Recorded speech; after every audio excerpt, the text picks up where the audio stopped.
Voy a achicar esto. Bueno, lo que nos han ido mandando por el aula virtual ha permitido que vamos construyendo, de acuerdo a una numeración, estos grupos. Así, por ejemplo, tenemos el grupo 1, que está constituido por 9 integrantes. Ahora vamos a bajar la letra. Acá tenemos el grupo 1, que son 9 integrantes, donde está Mendoza, Alarcón, Parra Borja, Chilo, Grandi Rivera, Aguirre, Mancilla Fuerte, Salazar, Corregidor, Salinas. ¿Está presente alguno del grupo este?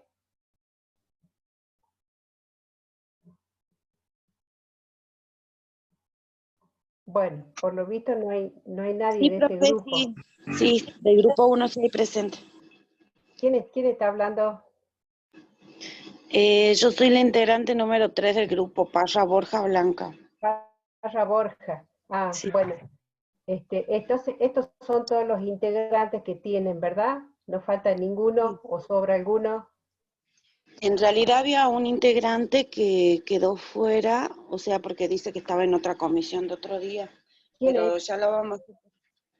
No me acuerdo el nombre, sino ya después, ahora ya pregunto bien quién era para mandarle por el chat. Bueno, yo voy a anotar ahora entonces del grupo 1, que salió Hola, uno. disculpe, profe, soy Josalina Antonella, la que ¿Vos me sos salió la que del grupo saliste? 1. Sí, Ah, bueno, entonces te sacamos de este grupo.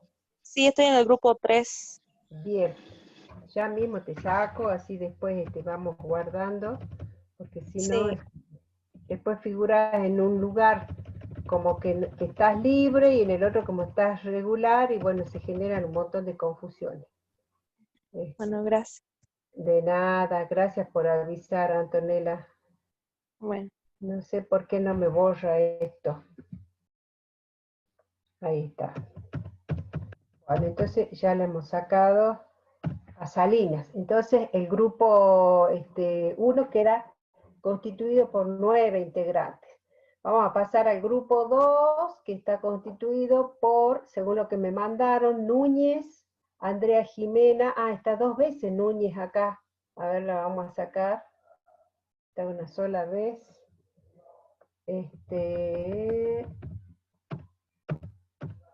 Ahí está Pastrana, Ríos, Canche, Pérez, Torres, Rodríguez, Bonifacio y Aguilar.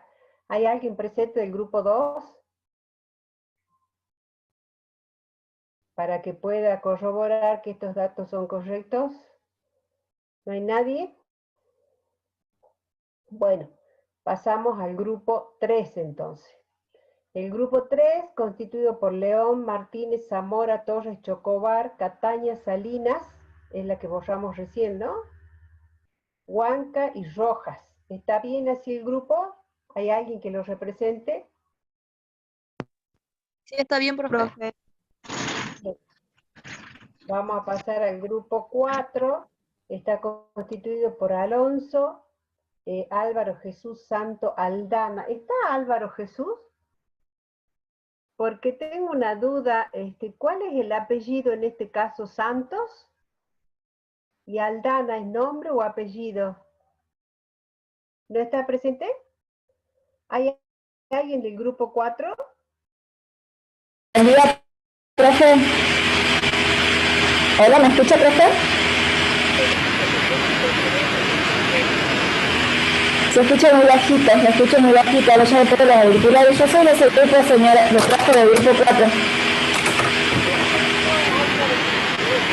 Yo soy Carimayo, pero yo soy de ese grupo.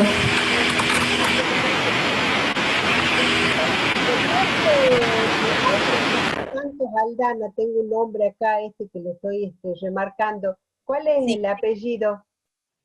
Yo también tengo esa duda, profe, porque nosotros las veces que hablamos, yo pensaba primero que era Álvaro, y nunca me decía si era así o no, y después le empecé a decir Aldana, y tampoco nunca me dice si es Aldana o es Santo o es Álvaro Jesús. Yo lo puse siempre así al hombre. Sí, porque no se sabe, porque para mí Claro, Álvaro y Jesús y Aldana son nombres. Se me ocurre que Santos es el apellido, pero como lo escribieron así, está medio Así confuso. está, y nosotros cuando participamos, o sea, nosotros siempre nos juntamos por el WhatsApp, hacemos las tareas, todo, hacemos video, y con el caso de ella, él participa, pero siempre escribe, pero nunca se presentó tampoco diciendo de dónde soy, ni nada, los demás grupos, Pero sí se presentó, es de que, varón. no sabría, yo creo que sí. No Bueno, sé la verdad, porque él siempre pone su nombre nada más, pero nunca habla, ni lo vemos, ni nada. ajá, bueno, Ya le voy a preguntar a ver cuál es porque yo también pensaba que primero pensaba que era varón, claro. por el nombre Álvaro, después me di cuenta que era un apellido, cuando lo vi en la lista era un apellido, y pensé después que era Aldana, que Aldana era el nombre. Claro, bueno, ese es un dato importante que está dando aquí la compañera de ustedes. Vos me dijiste que sos Corimayo, ¿no? Yo soy Corimayo, sí, Bueno, ese es mi grupo, somos Sara. 9. Bueno, Sí. aquí Sara está haciéndonos ver una cosa que es muy importante y que nosotros queremos recalcar y siempre lo hacemos en todos los grupos de todos los años, que es importante que el grupo no tenga mochilas, es decir, que no tenga personas que solamente hacen actos de presencia mientras el resto trabaja.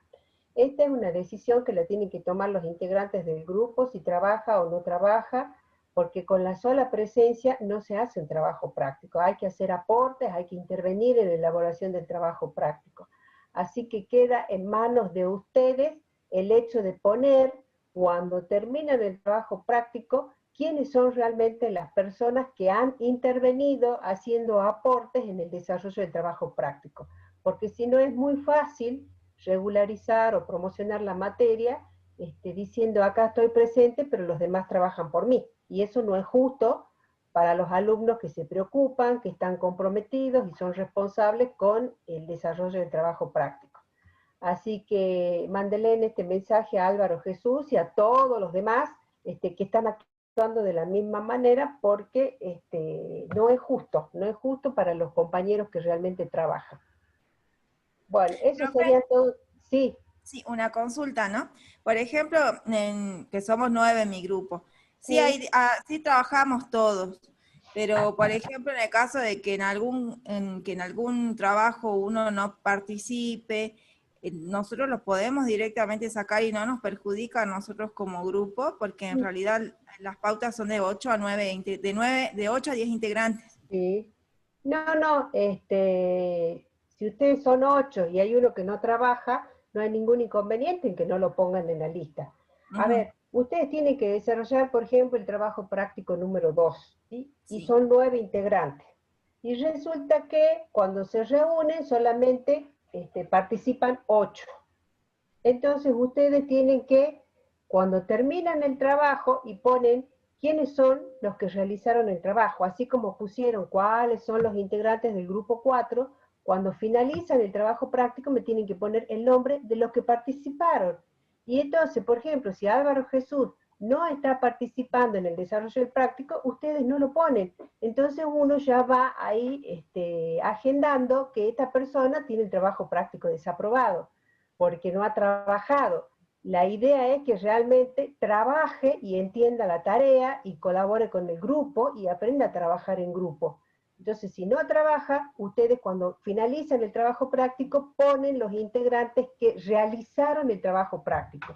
Y la nota va solamente para los que han realizado el trabajo práctico y el que está ausente o no figura en esa lista tiene trabajo práctico desaprobado.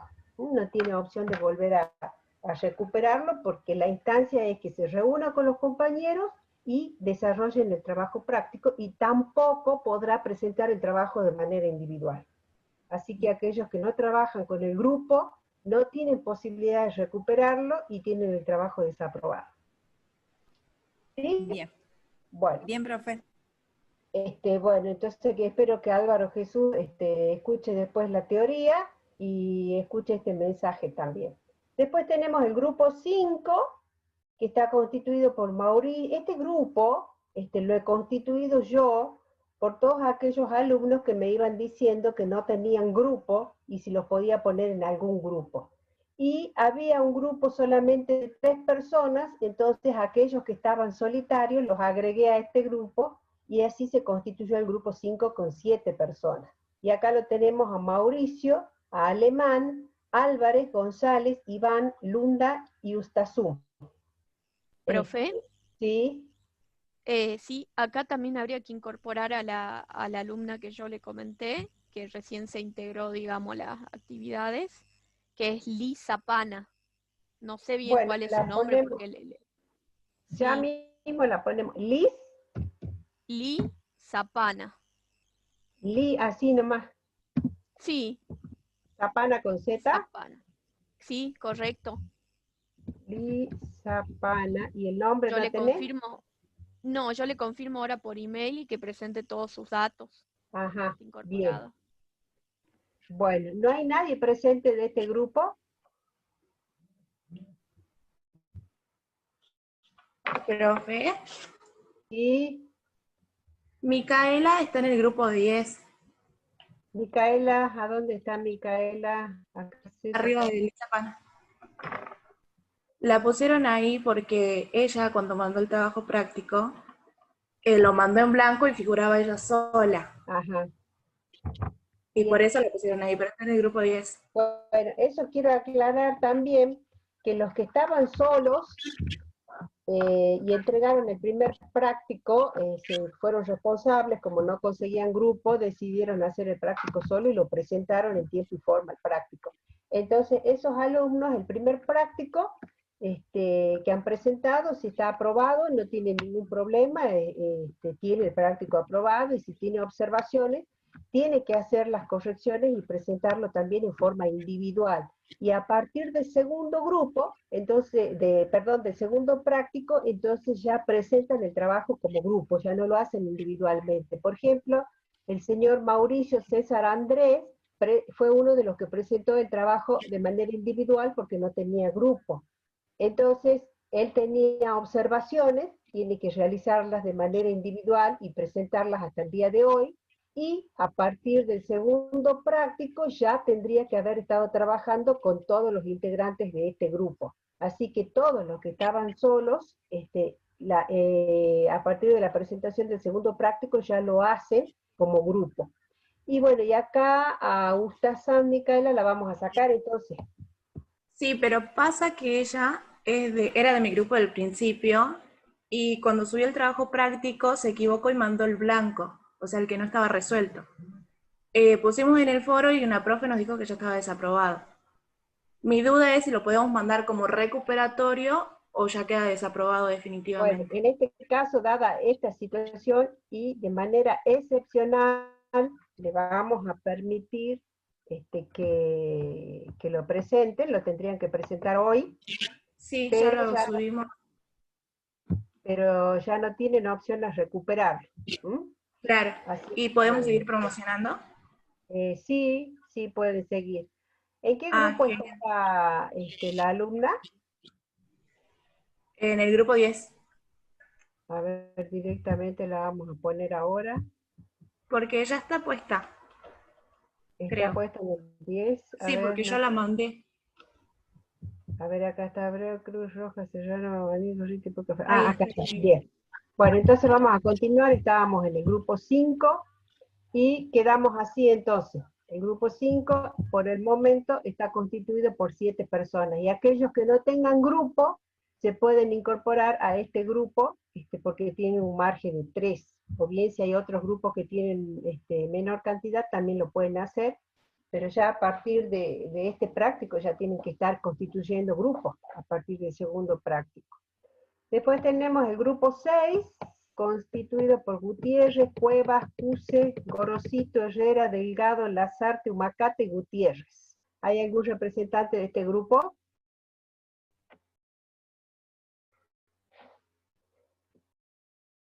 Bueno, no hay nadie de este grupo, entonces vamos a poner acá que este grupo no lo pudimos corroborar. Vamos a pasar al grupo 7, donde tenemos a Calpanchay, Durán, Fernández, Flores, Sabac, Márquez, Maurín, Suárez y Valdivieso. ¿Hay alguien de este grupo? Suárez, profe. Estos son los integrantes, no falta ninguno, no sobra ninguno. Sí, profe, está bien. Está bien. Bien, vamos a pasar al grupo 8, donde tenemos a Nina, Flores, Cervantes, Ali, Romero, Estrada, Cruz, Salinas y Mendoza. Profe, en ese grupo también me había notado. Bien, Salina. Es que se me crea una gran confusión con los grupos de WhatsApp. acaparadora de grupos. Bueno, te borramos de acá entonces. Sí, profe. Bien. ¿Sí? ¿Hay alguien que preguntaba algo? ¿No? Bueno, ¿estamos bien con este grupo 8 entonces? Sí, profe. Yo soy integrante de ese grupo. Si mis compañeros se visualizan ahí también, si pueden decir si está bien sus Profe, yo apellidos. también soy integrante de ese grupo. ¿Quién es Naira? Creo que hay una de más en ese Mendoza, grupo. Naira, sí. ¿Quién sería? Mendoza, Naira. ¿Mendoza es la que está hablando? Sí. Ajá, y decime, ¿quiénes sería que está sobrando en este grupo? ¿Cómo? Que me dicen ahí que hay alguno que no es de este grupo, ¿sabés quién es? No. Somos 8, creo que Cruz está de más. No, ahí hay 8. Lo que pasa es que la profe borró y quedó el número 9, pero sí hay 8 integrantes. Ah, sí, tenemos razón acá. Claro, quedó el numerito 9, pero sí hay 8 integrantes. Sí. Ahí estamos. Bueno, ¿estamos con este grupo entonces?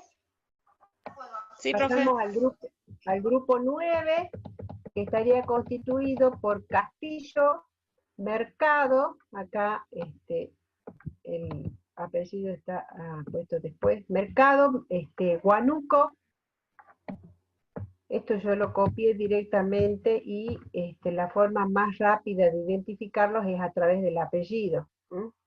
Entonces tenemos acá Castillo, Mercado, Huánuco, Salas, Cardoso, vamos a ir corriendo, así ya queda bien, Herrera, Centeno, Gallo, Galván y Aranda. ¿Hay algún representante de este grupo? Sí, profe.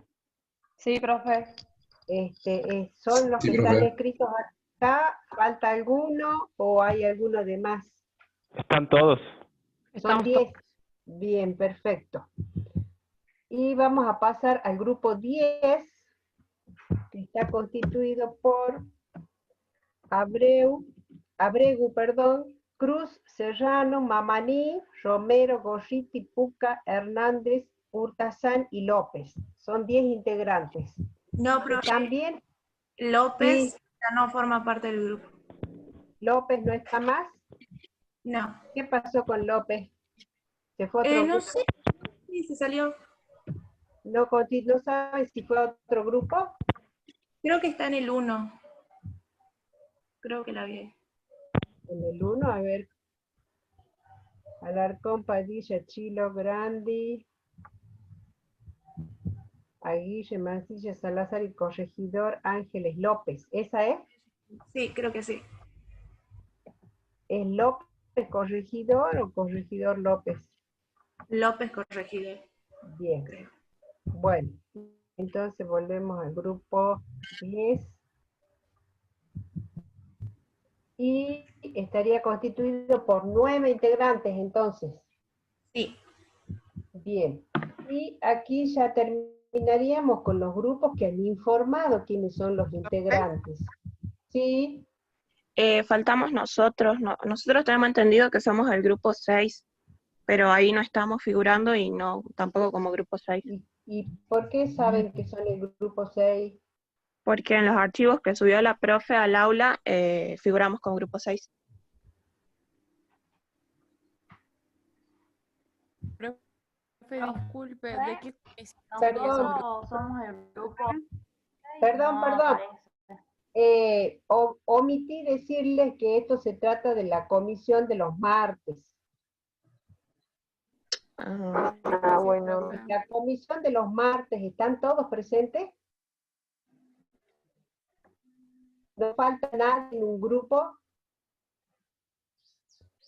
Bueno, yo les cuento de que como la profesora Margarita, que es la responsable de administrar y orientar a la comisión de los martes, se encuentra con licencia, en este momento me hice cargo yo de esta comisión. Y bueno, como había muchos alumnos que entraban y salían de grupos, fui formando esta lista y por eso hoy la traigo acá para corroborar y poder llevar bien el control de las presentaciones de los trabajos prácticos de los distintos integrantes del grupo, y por eso es que solamente es la comisión de los martes. Las profesoras que tienen las comisiones los miércoles, los jueves y los viernes ya tienen constituidos sus grupos, es por eso que acá no están presentes, no están en esta lista, solamente corresponde a la comisión de los martes. ¿Se entiende? Sí, profe. Sí, profe. Después, cualquier inconveniente o duda que tengan acerca del trabajo práctico, cada grupo se tiene que dirigir a la profesora que es la responsable de ese trabajo práctico, de esa comisión. Es decir, que todos los grupos que están en la comisión del martes tienen que consultar conmigo. Todos los que están en la comisión del miércoles con la profesora Paula, los que están en la comisión del jueves con la profesora Carolina, y los que están en el viernes con la profesora Mariela. ¿Mm? Y después en la constitución también de los foros, cuando ustedes intervienen, también es importante de que cada una de las profesoras que es responsable de la comisión, que les responda a ustedes las intervenciones que han hecho. Bueno, ¿estamos hasta ahí? Sí, profe. ¿Hay alguna pregunta? ¿No hay preguntas? Profe, No, profe. con el tema de ayer del foro, ¿nos afecta en algo que no hayamos participado? Porque cerró a las 8 y por ejemplo, yo no me di cuenta, digamos. Discúlpame, pero no se escuchó bien lo que me preguntaste. Del tema del foro de ayer, que cerró a las 8 de la noche. Sí. Si nos afecta en algo que no hayamos participado. Sí, porque este foro obligatorio tiene un puntaje en créditos. Entonces, si ustedes no participaron, esos créditos lo pierden. Pero podemos seguir teniendo la oportunidad de promocionar o ya no. Y tienen que participar por lo menos en 2 foros para poder promocionar. Ah, bien. Con respecto a estas dudas que preguntan y preguntan siempre si siguen teniendo posibilidades o no, yo les vuelvo a repetir que escuchen la clase número 1, porque en la clase número 1 se explicó detalladamente cuáles son los requisitos que deben cumplir para poder promocionar o regularizar. Es decir, ahí dice a cuántas clases tienen que asistir y hacer las autoevaluaciones para promocionar o regularizar, a cuántos foros, cuántos trabajos prácticos tienen que presentar, cuánto corresponde de puntaje para la presentación del trabajo final. Entonces, ustedes tienen que fijarse en la clase número 1. Aquel que me pregunta y tiene dudas acerca de la asignación de los créditos, me está dando la pauta de que no ha leído, no ha escuchado la primera teoría, y por lo tanto la autoevaluación ha sido computada teniendo en cuenta el azar o la suerte. Así que... No, sí, profe, yo sí vi la teoría, la 1, pero me quedó esa duda, digamos, porque ayer estábamos charlando en el grupo y bueno, teníamos esa duda, pero sí la vi. Cuando puse los requisitos, ahí dice al menos tantos puntos para poder promocionar en relación a la participación en los foros.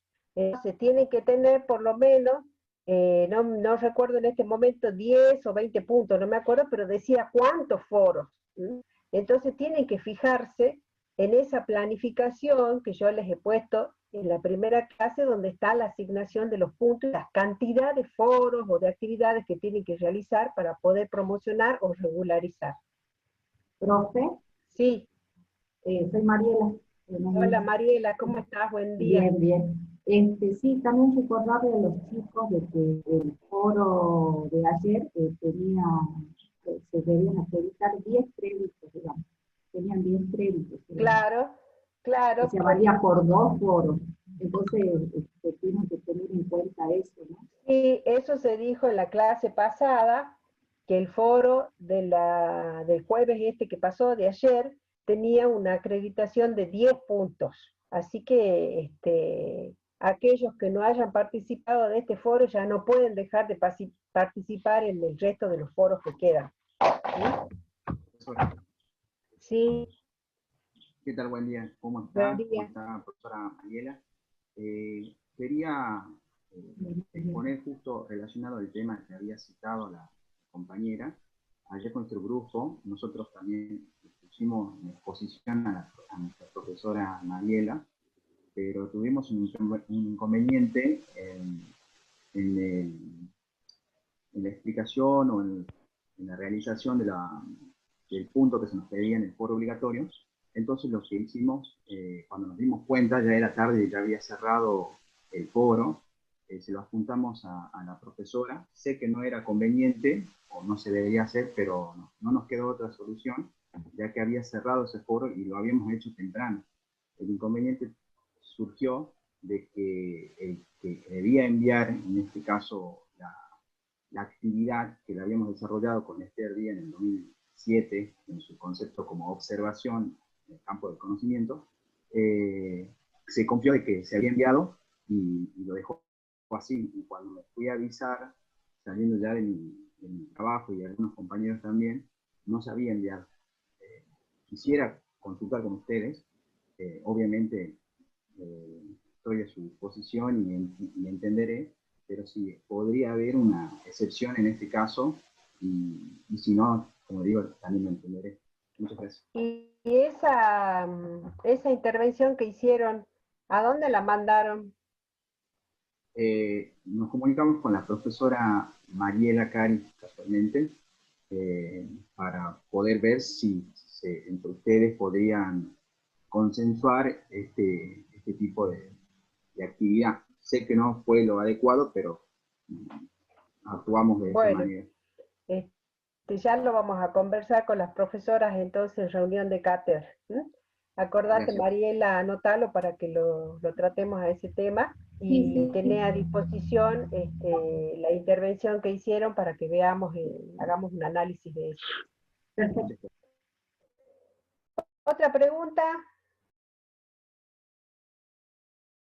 No es, bueno, si no hay más preguntas, ya ha pasado media hora. Interrumpo. Sí, Blanca. Quería hacerle una consulta. Yo ayer quise consultar la teoría número 1 y no me sale ya la teoría número 1, me dirige a la teoría número 2. ¿Por qué será, Paula o Mariela? ¿Qué pasará ahí? Otra compañera, yo le pedí hablando en el grupo y me dijo que ella también intentó ingresar y no podía. La mandaba a la teoría número 2, no la encontraba. No, las teorías tienen que estar disponibles de manera recurrente, o sea que ustedes puedan acceder en cualquier momento. Así que les pediría a Mariela y a Caro, que son las que están, perdón, y a Paula, que están presentes, que se fijen qué ha pasado, que no pueden acceder a la teoría número 1. Lo Bueno, revisamos, muchas profe, gracias. porque estaban subidas todas, pero lo revisamos. Bueno, sí, por favor, fíjense, porque tienen que estar disponibles hasta que termine el cuatrimestre.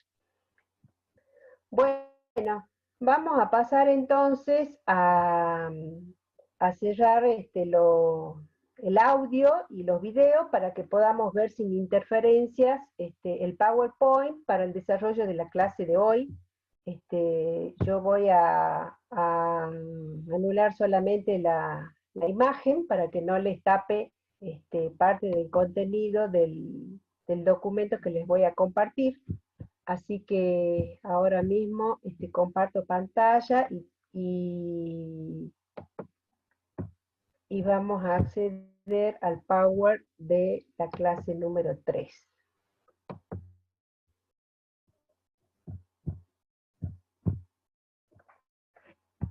A ver que no se pone pantalla completa.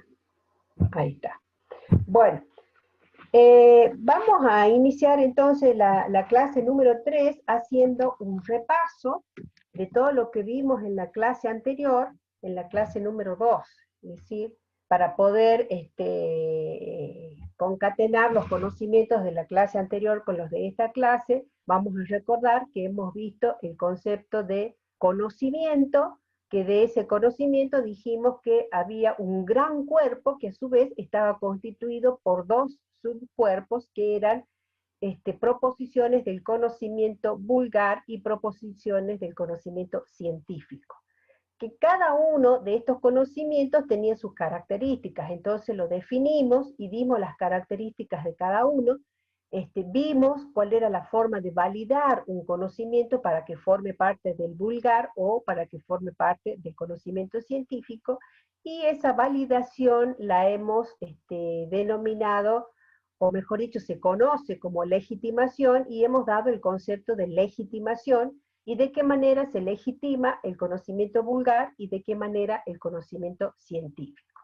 A partir de ahí, vimos que específicamente nos focalizamos en las características que debía reunir el conocimiento científico para poder ser legitimado como tal. Entonces vimos que tenía todas estas características y habíamos aclarado cada una de ellas, qué es lo que quería decir cuando decía que era descriptivo, explicativo, predictivo, qué quería decir cuando decíamos metódico y sistemático, crítico, analítico, comprobable, y así con todos estos requisitos fuimos aclarando por qué el conocimiento científico necesita que se cumpla con todo esto.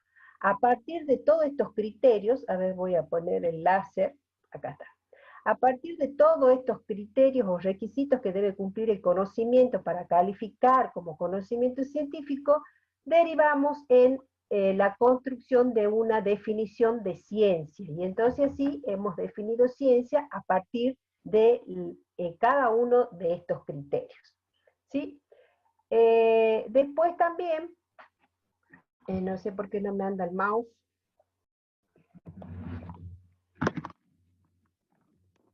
Después vimos que cada una vimos cada una de las ciencias, ¿sí? De cómo se clasifican las ciencias. Vimos que las ciencias se clasifican en ciencias formales, en ciencias fácticas, y a su vez las ciencias fácticas se clasifican en ciencias naturales y ciencias sociales. Vimos las características de las ciencias formales, las características de las ciencias fácticas, y a su vez, dentro de las ciencias fácticas, vimos las características de las ciencias naturales. Y posteriormente vimos la de las ciencias sociales y cuáles son las disciplinas que forman parte de las naturales, como la lógica y la matemática, y cuáles son las disciplinas que forman parte de las ciencias sociales, y dijimos que teníamos la economía, la geografía, la historia, la demografía, el derecho, la ciencia política, la psicología, el derecho, una serie de disciplinas que también fuimos dando un concepto general de cada una de ellas, ¿no? Entonces, a partir de esto, podemos retomar la clase, porque una vez que ya conocemos qué son las ciencias naturales y qué son las ciencias fácticas, debemos hacer una diferencia de estas ciencias en cuanto al método que utilizan para el estudio de los fenómenos, que son los que se ocupan de estudiar cada una de ellas. Cada tipo de ciencia, entonces, tanto las naturales como las sociales, tienen una forma de abordar, es decir, de encarar el estudio de los fenómenos u objetos que tienen la misma. Lo hacen de manera diferente. Así las ciencias naturales tienen un método para estudiar su objeto de estudio, y las ciencias sociales tienen otro método para estudiar su objeto de estudio. Entonces, podemos decir que vamos a hacer un poco de historia, remitiéndonos, cuando hablamos del método de la ciencia, nos tenemos que remitir a el año 1929, en donde, no sé por qué no me funciona el mouse, ahí está, hacia el año 1929, en donde tenemos que en ese momento se hizo una reunión, ¿sí? Con un grupo de científicos que formaron una asociación en Europa, y esta asociación era una asociación de reflexión sobre el conocimiento científico y que se denominó Círculo de Viena. Y en ese ámbito, dentro de ese círculo, se plantearon los científicos que había que fusionar todas las ciencias a partir de la unificación del lenguaje. Es decir, todas las ciencias debían utilizar un método que tenga un lenguaje unificado, que sea aplicado a todas las ciencias, tanto a las ciencias naturales como las ciencias sociales, y lo que se pretendía era que cualquier disciplina que aspirara a alcanzar el nivel de ciencia debía regirse por el método de las ciencias sociales. Esta corriente, que defendía que se aplique el método de las ciencias sociales a todas las disciplinas, se expandió por todo el mundo, sosteniendo que las disciplinas de las ciencias naturales debían reducirse, que las disciplinas de las ciencias sociales debían reducirse al método de las ciencias naturales. Y esta postura recibió el nombre de reduccionismo. ¿Por qué? Porque se reducía a las ciencias sociales a ser interpretadas de la misma manera que las ciencias naturales, aun cuando se sabía que las dos tienen un objeto de estudio totalmente diferente. Una estudia los fenómenos físicos de la naturaleza, y la otra, las ciencias sociales, estudia los fenómenos que diríamos de lo humano, de lo espiritual, de las percepciones, de las representaciones, de los sentimientos. Entonces, aun cuando se sabía que ambos tipos de ciencias tienen diferentes objetos de estudio, esta postura que se adquirió ahí o que se tomó en el Círculo de Viena consistía en reducir a las ciencias sociales al mismo método de estudio que utilizaban las ciencias naturales. Y entonces, vamos a ver que las ciencias naturales utilizan el método cuantitativo, pero como refutación a que se tienen distintos objetos de estudio, las ciencias sociales apelan al método cualitativo. En principio vamos a decir entonces que esa reducción duró poco tiempo, y posteriormente fueron saliendo distintos defensores de las ciencias sociales, aludiendo a que no se podía aplicar el mismo método de las ciencias naturales a las ciencias sociales, porque tenían objetos de estudio totalmente diferentes, mientras que unos eran tangibles, otros eran intangibles. Es decir, los tangibles son aquellos fenómenos que estudian las ciencias naturales, y los intangibles aquellos que son los de la ciencia social. ¿Por qué decimos intangibles? Porque no son vistos de manera concreta, como se ve, por ejemplo, un organismo viviente. Las ciencias naturales pueden estudiar, por ejemplo, al hombre en el funcionamiento de sus distintos órganos y sistemas, y esto lo podemos ver y tocar de manera concreta. En cambio, en las ciencias sociales, si estudiamos las emociones, los sentimientos o las representaciones de las personas, esto no lo podemos tocar o palpar directamente con los órganos de los sentidos. Por eso era la discusión de que las ciencias sociales no podían reducirse a utilizar el mismo método de estudio de las ciencias naturales. Entonces vamos a ver que, primero, qué características presenta, ¿sí?, el método cuantitativo de las ciencias naturales, que también se denomina positivismo o racional. ¿Qué diferencias tiene este método con el método cualitativo? Entonces vamos a dar primero qué características tiene este método. Y entonces vamos a ver que el método cuantitativo, racional o positivista, reúne una serie de características que son estas, que es metódico y sistemático, de naturaleza cuantitativa, de explicación causal, de análisis estadístico, fenómenos observables, considera la sociedad independiente, busca la regularidad y generalizaciones, las muestras representativas, y es objetivo. Entonces vamos a ver cada uno de estos puntos. En el punto 1, cuando hablamos de que dice que es metódico y sistemático, el método cuantitativo, racional y positivista, se refiere justamente a todo aquello que vimos cuando desarrollamos las características del conocimiento científico, es decir, que es descriptivo, explicativo, racional, metódico, sistemático, lógicamente consistente, unificado, comprobable, comunicable, es decir, todas esas características que vimos se deben cumplir siempre y siguiendo un camino determinado. Por eso decimos que es metódico y sistemático. Entonces, el método cuantitativo, racional o positivista, cumple con todos esos requisitos que nosotros vimos cuando caracterizamos el conocimiento científico. Cuando habla de la naturaleza cuantitativa, ¿sí? Esta tiene como fin asegurar la predicción y el rigor que requiere la ciencia. Es decir, expresa en números las relaciones que existen entre las variables o las características de dichas variables. Entonces vamos a ver, y ustedes ya deben haber visto muchos estudios cuando buscaron esta información para realizar los prácticos, de que se aplicaron a los resultados de los estudios que se realizaron de determinados fenómenos una medida. Por ejemplo, cuando se quiere establecer relación entre variables, se utiliza una medida estadística que se denomina chi cuadrado, y esta nos permite ver si existe o no existe relación entre dos variables. Por ejemplo, entre el ingreso y el estado nutricional. Supongamos que nosotros queremos estudiar qué influencia tiene el nivel de los ingresos sobre el estado nutricional de la familia.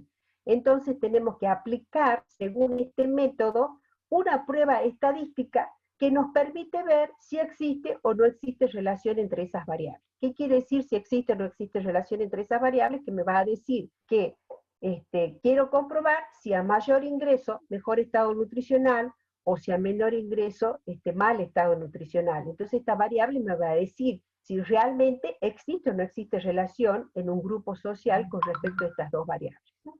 O si no, también este método apela a la representación numérica de los datos, como por ejemplo las frecuencias absolutas o las frecuencias negativas. Sabemos que la frecuencia absoluta es la cantidad de casos que se da de un determinado fenómeno.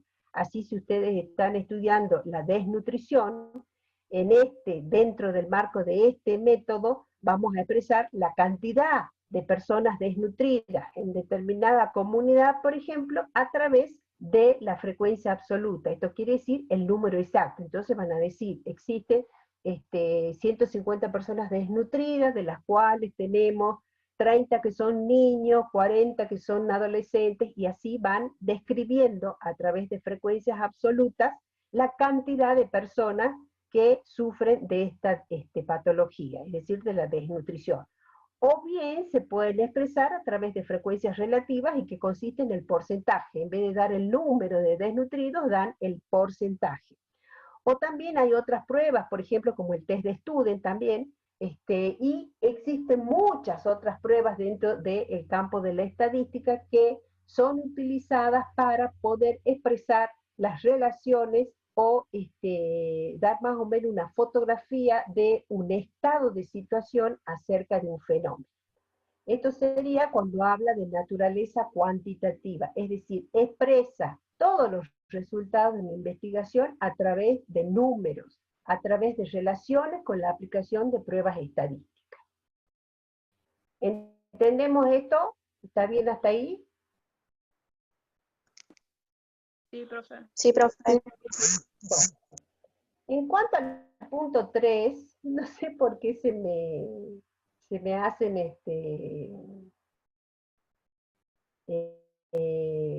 letritas acá de dibujitos de líneas, no sé por qué se me hacen estas líneas, bueno, estaré tocando algo.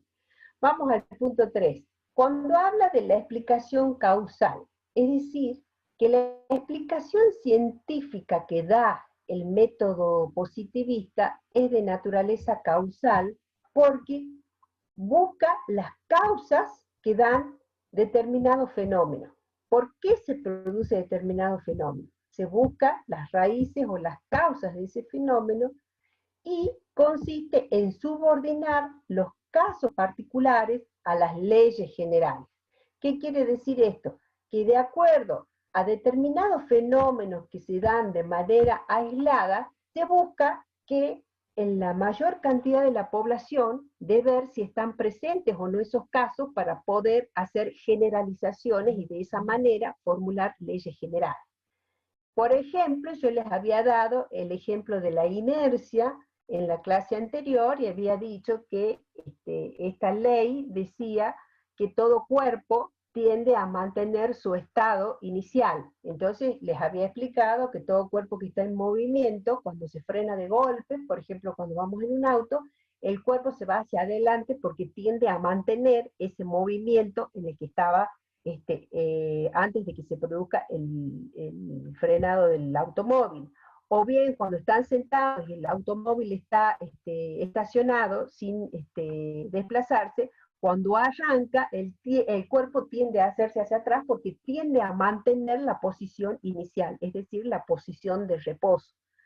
Esa sería, por ejemplo, una ley universal, la ley de la inercia. Y es esto lo que busca el método científico, busca que a partir de la observación de una cantidad determinada de hechos que tengan similitud, se pueda decir que todos los objetos funcionan de la misma manera. Y de esa manera se llegó a la ley de la inercia porque se comprobó que todos los cuerpos, ¿sí?, que siguen una trayectoria tienden a mantenerla a menos que incida una fuerza exterior que haga que cambien de dirección.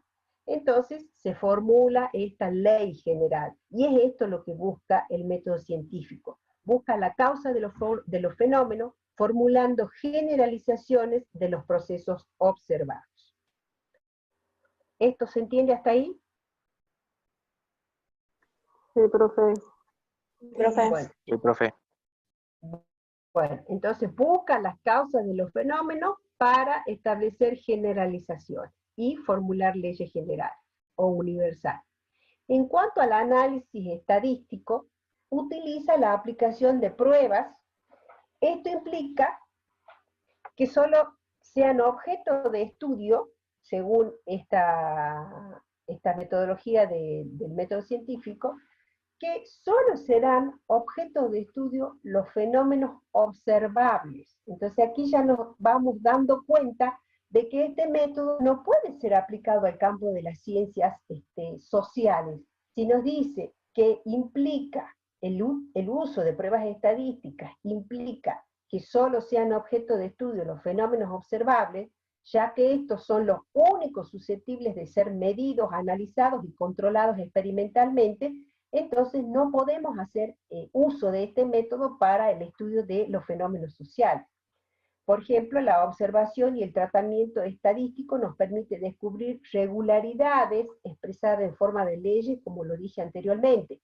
Estas regularidades que busca para expresarse en leyes generales se obtiene a través de la observación, la experimentación y el control de las variables. Y esto no se puede realizar en las ciencias sociales, ya lo vamos a ver más adelante. Entonces, cuando decimos que utiliza la aplicación de pruebas estadísticas, implica que solo sean objeto de estudio los fenómenos observables, ya que son los únicos que se pueden medir, analizar y controlar experimentalmente. En cuanto a qué menciona, qué tiene en cuenta los fenómenos observables, está relacionado con los que les acabo de decir. Es decir, que se enfoca en los fenómenos observables que son susceptibles de medición y análisis matemático, estadístico y control experimental. Aquello que no se puede observar, es difícil medirlo, es difícil analizarlo, es difícil verlo. Por lo tanto, esta metodología se centra solamente en el estudio de fenómenos observables. Cuando habla de sociedad independiente, este método considera a la sociedad como una entidad independiente de las personas y que se mantiene gracias a procesos impersonales que funcionan casi como leyes. Es decir, que considera que la sociedad es exterior a los individuos y ejerce cohesión sobre ellos. En este caso, concretamente, lo que está queriendo decir el fundamento de esta metodología es que los individuos no pueden incidir sobre la sociedad cambiándola, sino que la sociedad está dada, está constituida, y es ella la que influye sobre los individuos. Y entonces lo que se estudia es todo eso, lo que está afuera, que incide sobre los individuos. Por eso dice que la sociedad es exterior a las personas y ejerce cohesión sobre ellas.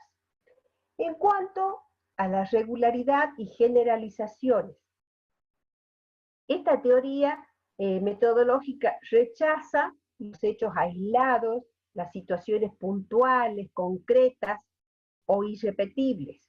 ¿Por qué? Porque busca la regularidad para llegar a hacer generalizaciones. Es decir, no le interesa aquella cosa que se da de manera aislada y que no se repite en otras partes, sino que siempre busca el estudio de todos aquellos que se repiten o se dan en la mayor cantidad posible de personas o en toda la sociedad. En cuanto a la muestra representativa, esto se refiere a que esta metodología estudia un fenómeno que se da dentro de una población determinada. La población serían todos los casos de una situación que yo estoy estudiando. Pónganle que ustedes quieren estudiar la cantidad de niños desnutridos de 1 a 5 años, ¿sí? O determinar el estado nutricional de niños de 1 a 5 años. Entonces, la población de estudio de ustedes van a ser todos los niños de 1 a 5 años.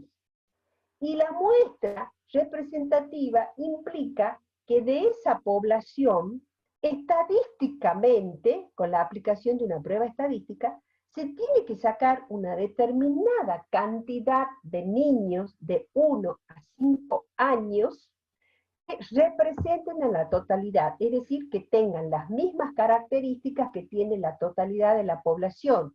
Y con esa muestra van a trabajar. ¿Y por qué es representativa? Porque los resultados que obtengan de esa muestra, después los van a inferir o los van a trasladar al resto de la población. Entonces, si de esa muestra sale que el 80% son niños que tienen estado nutricional normal y el 20% tienen desnutrición moderada, esa conclusión la van a trasladar a toda la población y van a decir que la población de 1 a 5 años tiene aproximadamente un 80% de estado, el 80% de la población de niños de 1 a 5 años tiene estado nutricional normal, y que el 20% tiene una desnutrición leve o moderada. Entonces, esto es a lo que se refiere esta metodología cuando dice que parte de una muestra representativa del objeto de estudio para poder generalizar los resultados. Por eso es que presta más atención a las semejanzas de los fenómenos y no a las diferencias. Porque si presta atención a las diferencias, no puede hacer inferencias a la totalidad de la población, no puede generalizar las conclusiones porque las diferencias son solamente de casos puntuales, concretos, determinados. Y ya dijimos que lo que busca este método es hacer generalizaciones y por lo tanto se va a enfocar entonces en las semejanzas que puedan presentar las personas, por ejemplo, que padezcan determinada enfermedad. En cuanto al objetivo, no es objetivo, acá hay un error, corrijan chicos, no es objetivo, sí, objetivo no en el sentido de formular un objetivo para cumplir, sino que es objetivo en relación a la intervención o no del investigador. ¿Qué quiere decir objetivo en este caso cuando el método cuantitativo requiere que los investigadores que producen datos de carácter científico sean objetivos? Es porque este método exige que el acercamiento a la realidad sea de modo neutral. El investigador debe ser independiente de sus valores, de sus sentimientos, de sus creencias, los cuales según este método, no deben interferir con el problema a estudiar. Es decir, que se está diciendo que si ustedes son investigadores, o yo, o todos los que se dediquen a la investigación, no deben dejarse influir por sus sentimientos, por sus emociones, por sus afectos, por sus creencias, por sus costumbres, por sus representaciones acerca de un fenómeno. Entonces, ¿cómo hacemos, en el caso de las ciencias sociales, para estudiar justamente estas variables, las emociones, los sentimientos, y dejar de lado todo? Siempre vamos a tener que el profesional está influenciado por algo valorativo, emocional, y también la persona que está siendo investigada tiene estas variables presentes en su persona. ¿Sí? Y el hecho de que este método diga que el investigador se debe desprender de sus valores y sentimientos para no interferir en el estudio del problema, está haciendo alusión, desde mi perspectiva, por ejemplo, que el profesional no debe ser sensible a las desgracias de las personas. Nosotros, como profesionales de la salud, sabemos que día a día se tienen más en cuenta las características humanitarias para llevar adelante una acción. Entonces, si nosotros tenemos una población que está padeciendo una desgracia en relación a determinado tipo de patología, nosotros no podemos ser insensibles. Es más, tenemos que ser sensibles también en cuanto al tratamiento como persona del paciente. No lo podemos tratar como si fuera una cosa. El paciente es una persona que tiene sus sentimientos, sus emociones, sus interpretaciones o percepciones de la realidad, y de acuerdo a la manera que nosotros lo tratemos, ¿sí?, vamos a obtener el éxito o el fracaso de un tratamiento. Pero este método dice que el investigador no debe ser humanitario, por ejemplo, no debe dejarse influir por los valores o sentimientos que tenga como persona. Así, por ejemplo, entonces, explicada todas estas características del método racional, positivista o cuantitativo, ustedes van a ver que cuando culminen el cursado de la carrera y tienen que hacer una tesis, generalmente les van a pedir que desarrollen un proyecto de tesis para ejecutar y que definan cuál es el método que van a utilizar para realizar la investigación en esa tesis. Y así entonces ustedes van a tener que elegir, si eligen el método cuantitativo, racional o positivista para estudiar un fenómeno, deben definir y delimitar el problema o objeto de estudio que van a investigar. Deben definir y delimitar la población y la muestra, es decir, cuál es la población sobre la que han visto el problema y van a estudiarla, y de esa población, ¿cuántos van a constituir la muestra? Después deben formular objetivos claros, precisos, a través de proposiciones, ¿sí?, que no tengan ambigüedad. Deben formular objetivos generales y objetivos específicos, deben definir las variables de estudio, es decir, acá ustedes tienen que decir, ¿qué voy a estudiar? ¿Sí? ¿Qué voy a estudiar de los niños de 1 a 5 años? Voy a estudiar la desnutrición. ¿Qué de la desnutrición? La desnutrición moderada, leve o grave. Esas serían las variables. Y no se pueden salir del estudio de estas variables dentro de la perspectiva de esta metodología, cosa que es contraria cuando hablamos de la metodología de la ciencia social. Y también deben definir qué técnicas y qué instrumentos van a utilizar para recoger la información acerca del fenómeno que están estudiando. Y finalmente tienen que decir qué tipo de análisis van a aplicar a los datos que han recogido para interpretar la información final. Y tienen que llegar a conclusiones, es decir, primero se tiene que establecer, antes que los objetivos, una hipótesis, y al final del desarrollo de todo ese proyecto de tesis, ustedes van a verificar que esa hipótesis es verdadera o es falsa, es decir, van a producir conocimiento científico diciendo que a través del estudio con la metodología cuantitativa pudieron dar un valor de verdad a la proposición inicial. Es decir, si ustedes dijeron que el el ingreso influye sobre el estado nutricional de la familia, cuando lleguen al final de la investigación, tienen que decir entonces si esa proposición es verdadera o es falsa, es decir, la confirman o la desechan. Esto sería más o menos la forma en que ustedes tienen que manejarse cuando hablamos de aplicar una investigación a través del método cuantitativo, racional o positivista. Profesora, tenía una consulta general inquietud. ¿De qué depende que un trabajo tenga o no discusión dentro de este prospecto? ¿Tenga o no qué? Que tenga o no discusión. Vio que después de los resultados, en algunos estudios muestran discusión y en otros directamente pasan a la conclusión del trabajo abordado. En todo... ¿De qué depende? Sí, termina. No, casualmente esa era mi consulta. ¿De qué depende que un investigador o un diseño de investigación termine en discusión en su apartado o directamente ya pase a la conclusión? Bueno, todo trabajo de investigación tiene un apartado de resultado y discusión, ¿sí? Se obtiene la información y esa información tiene que ser analizada y discutida. Discutida se refiere a que debe ser entendida desde distintos puntos de vista, tratar de entender qué es lo que me están diciendo los datos. Una vez que yo entendí, ¿sí?, que interpreté lo que me están diciendo los datos, recién paso a las conclusiones. No se puede hacer una investigación y recabar la información sin hacer una discusión de toda la información recogida y pasar directamente a las conclusiones. No.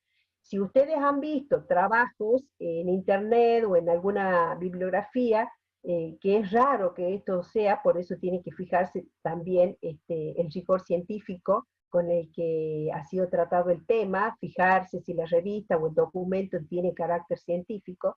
Es muy raro, las veces que no figura en una publicación el tema de la discusión de los resultados, no es porque no haya sido que esté presente en la investigación. Toda investigación tiene un apartado de discusión de los resultados, sino que se la ha obviado por alguna razón para resumir, pero si se dan las conclusiones, ya se sabe de antemano que para concluir hay que discutir primero los resultados.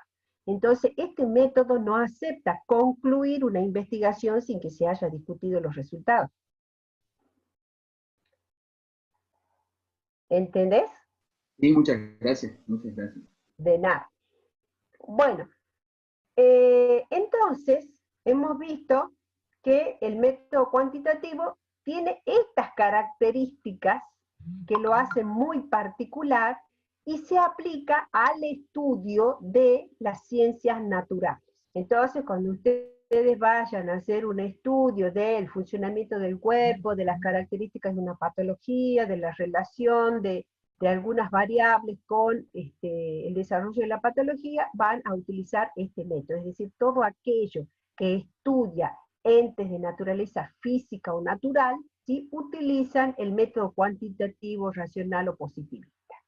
Pero existen otras posturas críticas a la racionalidad positivista, es decir, a este método, que sostienen que la ciencia debe ser pensada como un fenómeno integral y evitar su limitación exclusiva al aspecto metodológico formal. Es decir, que no solamente se tiene que tener en cuenta cuando se va a producir conocimiento científico la metodología, porque muchas veces existen diferencias entre una ciencia y otra. Esta postura crítica defiende entonces la independencia metodológica de las ciencias sociales, es decir, se desprende de aquel legado que dice que todas las ciencias deben funcionar para producir conocimiento científico utilizando la metodología de las ciencias naturales o el método cuantitativo, racional o positivista. ¿Y por qué se desprende? Porque las características propias de las ciencias naturales no son iguales que las ciencias sociales. Por lo tanto, debe haber una diferencia en cuanto a la metodología. Existen profundas diferencias entre una ciencia y otra sobre cuestiones metodológicas, es decir, entre las ciencias naturales y las ciencias sociales hay diferencias sobre cuestiones metodológicas, es decir, sobre el uso del método. Y vamos a ver entonces que el método cualitativo es muy diferente en cuanto a su método al método cuantitativo. Por eso decimos que al enfrentar el método cualitativo versus el método cuantitativo, encontramos que hay diferencias metodológicas que están relacionadas fundamentalmente relacionadas con la experimentación, las leyes universales, la predicción y la objetividad. Y entonces, ¿a qué hace referencia la metodología cualitativa cuando dice que hay diferencias profundas en cuanto a la experimentación? Este aspecto es muy, dice esto porque el aspecto es muy limitado en las ciencias sociales, es decir, la experimentación de los fenómenos sociales se encuentra muy limitado. ¿Por qué? Porque no podemos manipular las variables en fenómenos de naturaleza social. No podemos crear situaciones artificiales en donde tengamos el control de las variables para validar una hipótesis, un supuesto o una proposición. Vamos a un ejemplo para entender mejor esto. Dentro del estudio de las ciencias naturales, por ejemplo, yo les había dado la temperatura de ebullición del agua. Era una proposición que decía que a mayor, la temperatura de ebullición era mayor, cuando mayor era la presión atmosférica, ¿sí? Esta sería una hipótesis o una proposición que se formula dentro del campo de las ciencias naturales. Y entonces trata de demostrar que la temperatura a la que hierve el agua aumenta a medida que aumenta la presión atmosférica. Y entonces, según el método cuantitativo o positivista, yo puedo manipular las variables. Es decir, si yo no voy a la punta de una montaña a hacer hervir el agua y después al nivel del mar a hacer hervir el agua, porque hay diferencias de presión atmosférica, esas serían las variables, ¿sí? La temperatura y la presión atmosférica. Yo puedo crear de manera artificial las condiciones de presión para demostrar esa hipótesis o proposición que mencioné primariamente. Es decir, dentro del laboratorio yo voy a hacer hervir o ebullir el agua en el fuego sometida a distintas presiones atmosféricas que las puedo crear de manera artificial dentro del laboratorio, ¿sí? A través de tecnología de avanzada puedo hacerlo. Y entonces yo puedo demostrar que esa hipótesis que digo es verdadera o falsa. Y de hecho se hizo. Pero en cambio, si la proposición dice la depresión lleva a las personas a suicidarse, esta sería una hipótesis o proposición del campo de las ciencias sociales. La depresión lleva a que las personas se suiciden, ¿sí? Entonces, yo puedo manipular las variables. Aquí las variables serían la depresión y el suicidio, ¿sí? Vamos hasta ahí. De ese fenómeno tengo que estudiar la variable depresión y suicidio. Es lo que yo voy a observar para poder confirmar el enunciado. Entonces, ¿puedo manipular esas dos variables? No, no es ético ni humanitario. Tendría que someter a las personas a una situación que les produzca depresión para ver si se suicidan. Y dentro de eso, yo tendría, por ejemplo, dentro de la depresión, podría decir que las voy a someter a distintos niveles de depresión, desde la más leve hasta la más extrema, para ver cuáles son las que se suicidan. ¿Puedo hacer eso? No, profe. No. No. Tampoco puedo crear artificialmente esta situación en un laboratorio, como en el caso de la presión atmosférica, para determinar a qué temperatura hierve el agua, ¿sí? No puedo crear dentro de un laboratorio, meterlas a las personas y someterlas a procesos depresivos y ver si ahí dentro del laboratorio se suicidan o no se suicidan, ¿se entiende? El ejemplo es muy burdo, pero yo suelo dar este tipo de ejemplos así tan extremos para que se entienda la diferencia entre el método cualitativo y el cuantitativo. Entonces, en el método cuantitativo, yo puedo manipular las variables y además crear una situación artificial dentro de un laboratorio para demostrar lo que sucede. En cambio, en las ciencias sociales no puedo. Y el método cualitativo dice esto, que la experimentación no es posible en el campo de las ciencias sociales. Esto sería en cuanto a la experimentación. En cuanto a las leyes universales, en este aspecto, la pregunta es si es posible establecer leyes generales de validez universal, como por ejemplo en el caso de la ley de la inercia, en virtud de que los fenómenos sociales varían de acuerdo con las circunstancias histórico-culturales en las que se producen y según la solidez de la personalidad de los grupos sociales. ¿Qué quiere decir esto?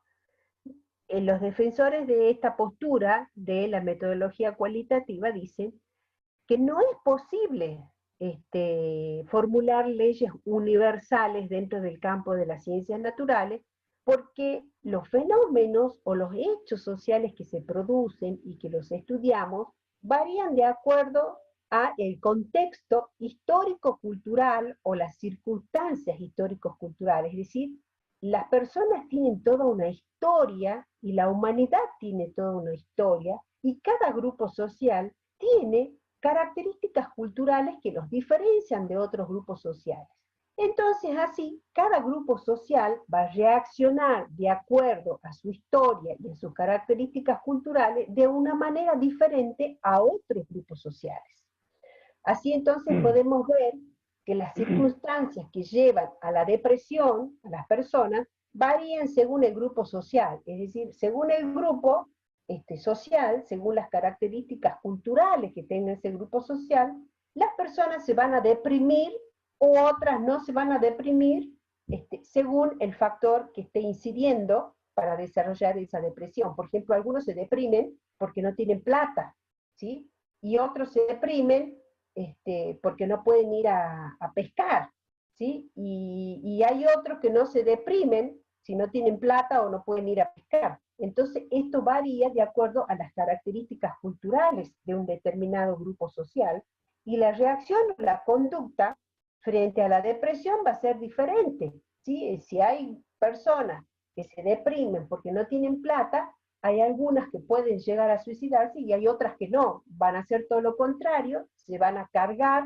se van de fortaleza, de emprendimiento y van a tratar de salir adelante para poder tener mayores ingresos. Entonces la conducta frente a determinados fenómenos es diferente, por lo tanto no podemos hacer leyes universales y decir que todas las personas que se deprimen se suicidan. ¿Sí? ¿Se entiende esto? No, sí, no puedes hacer una ley universal en el caso de que las personas deprimidas se suicidan. No podemos decir, si nosotros hemos verificado en determinado grupo social que las personas se suicidan, no podemos hacerlo extensivo a toda la población, porque el resto de la población tiene características culturales diferentes y una solidez en su personalidad que lo hace más débil o más fuerte ante determinados fenómenos.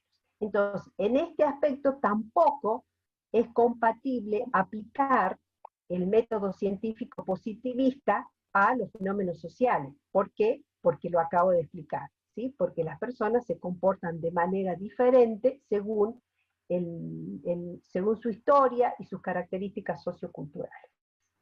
En cuanto a la predicción de los fenómenos sociales, también hay diferencias con el método cuantitativo. Esta está seriamente cuestionada por las características del objeto de estudio que tienen las ciencias sociales. ¿Y cuál es el objeto de estudio? Es el hombre y su carácter de impredecibilidad en cuanto a la conducta o su comportamiento. Es decir, las ciencias sociales estudian al hombre, pero el hombre se caracteriza porque actúa de manera diferente ante determinados fenómenos. Es lo que les acabo de explicar anteriormente cuando hablamos de las leyes universales. Esto hace que no sea posible entonces elaborar datos en sistemas cerrados que permitan anticiparse a un fenómeno a largo plazo, es decir, que permitan una predicción. Entonces yo no puedo predecir que ante determinadas circunstancias las personas se deprimen y luego se suicidan. ¿Por qué? Por lo que dije anteriormente, porque las personas actúan de manera diferente.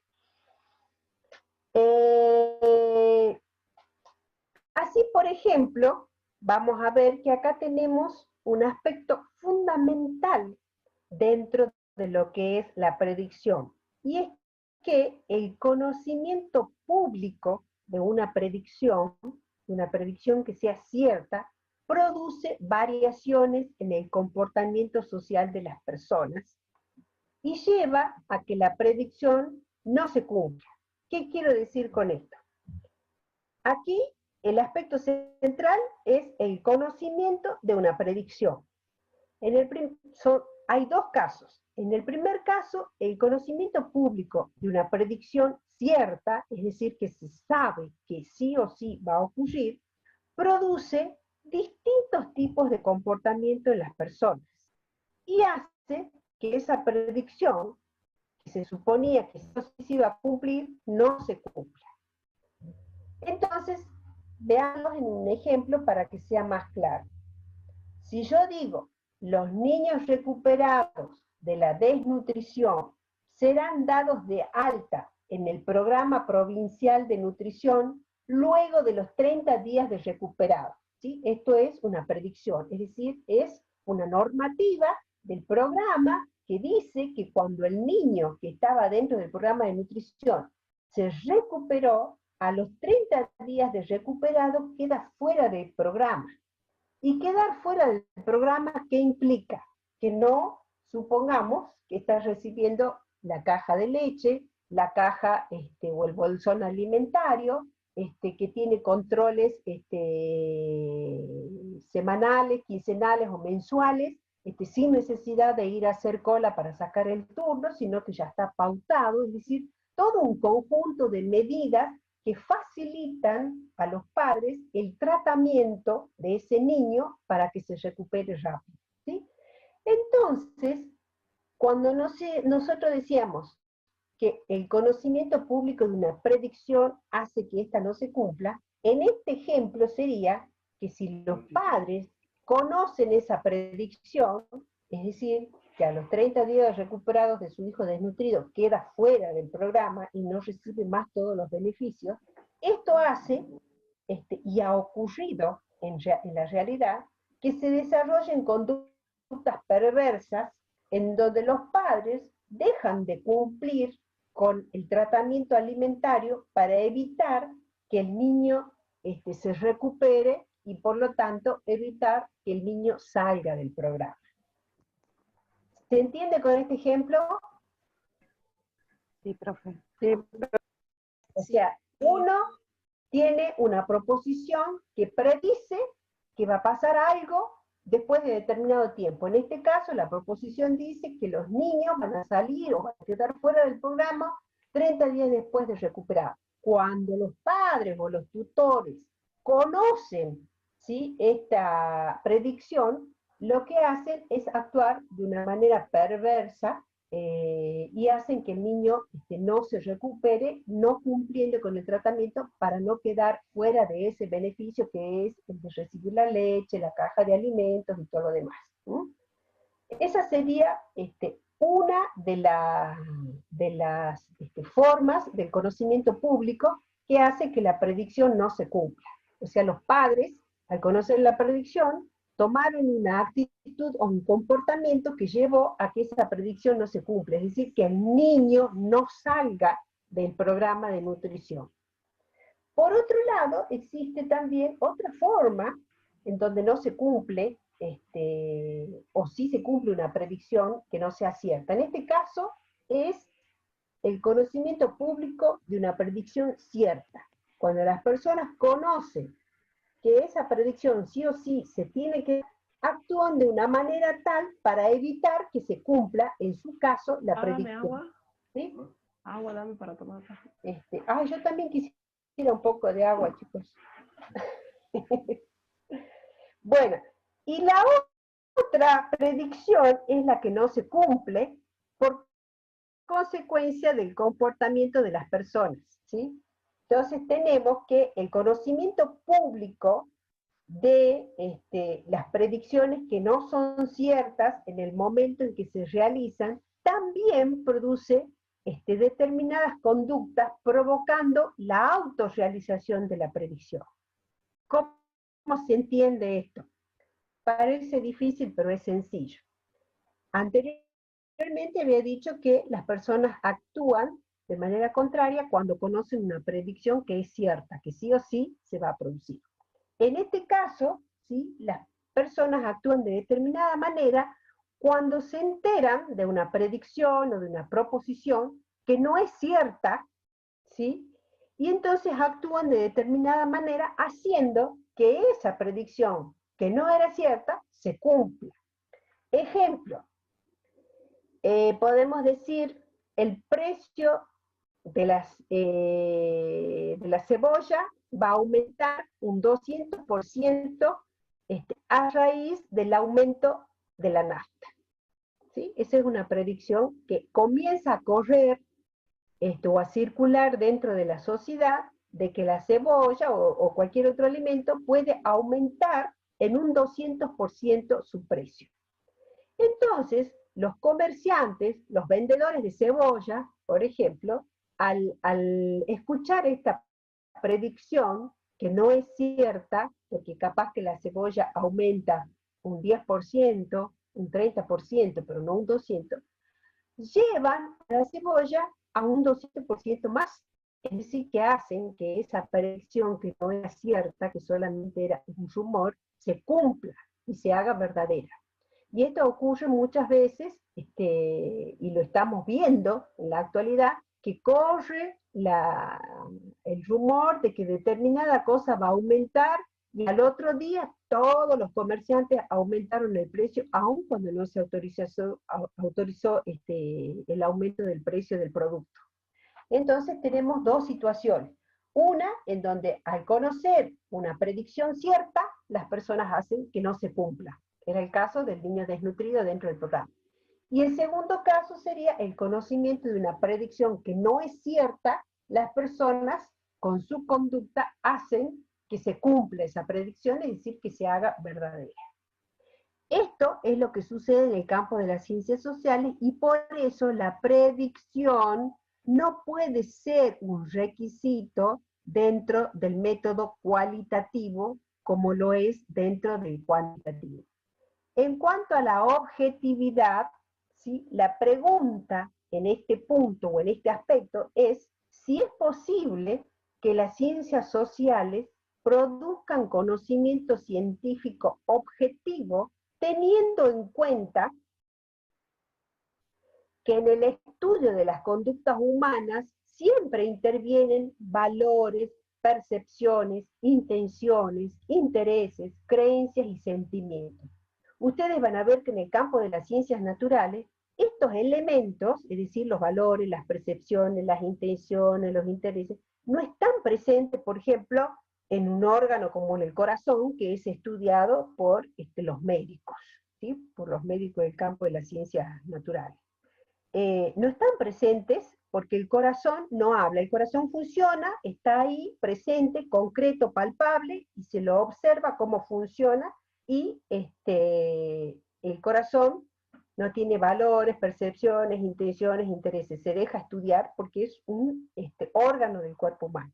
En cambio, en el campo de las ciencias sociales se estudia justamente los valores, las percepciones, las intenciones, y llega un momento que el investigador tiene que sentirse identificado con la situación o ponerse en el lugar de la situación por la que está pasando determinado grupo social o determinada persona.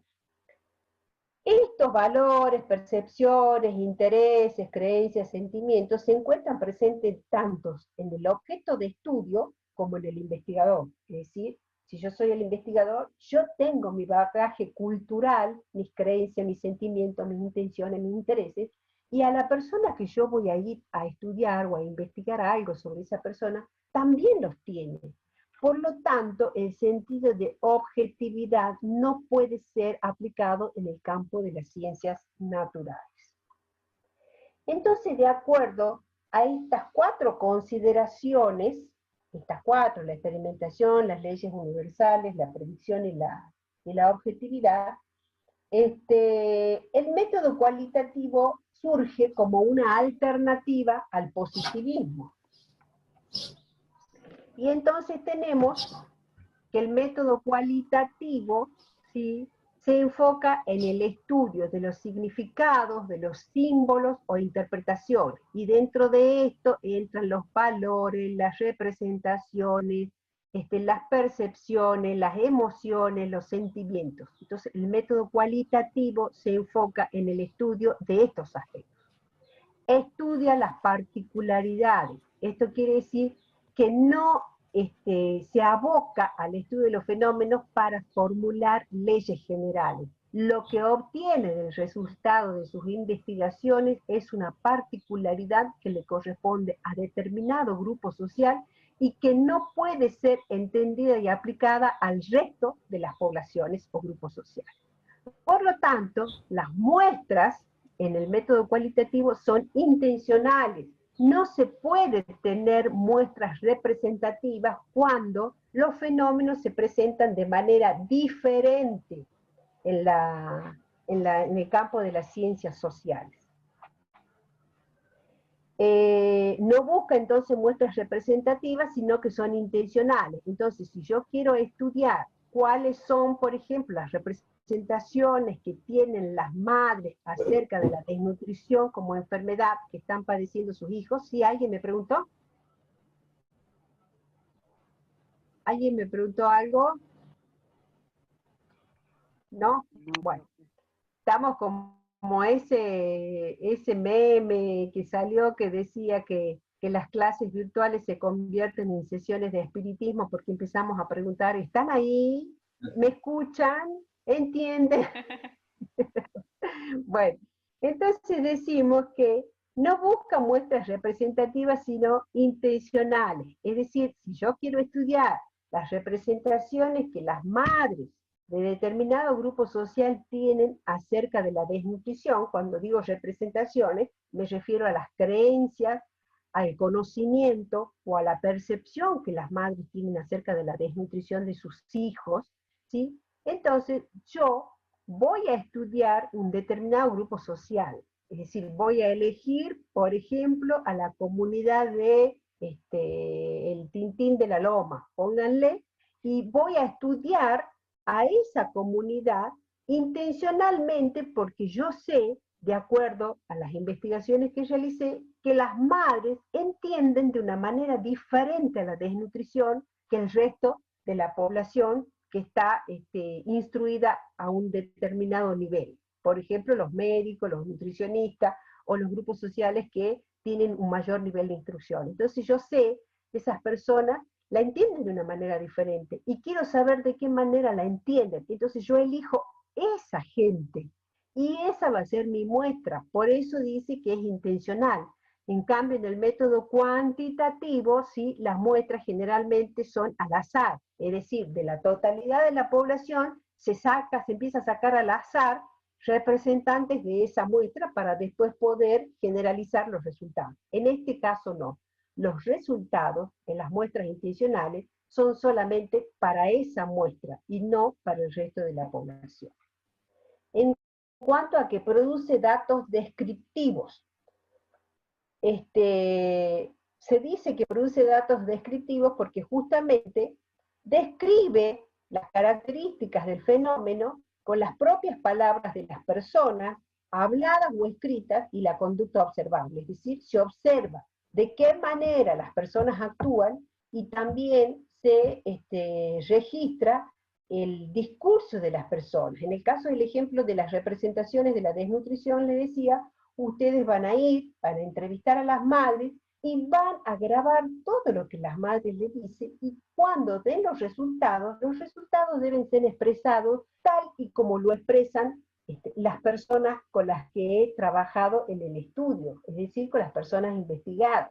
En las interpretaciones y las conclusiones corren por parte nuestra, por el investigador, pero en resultado y discusión se debe presentar todos los datos de acuerdo a cómo las personas se han expresado, ¿sí?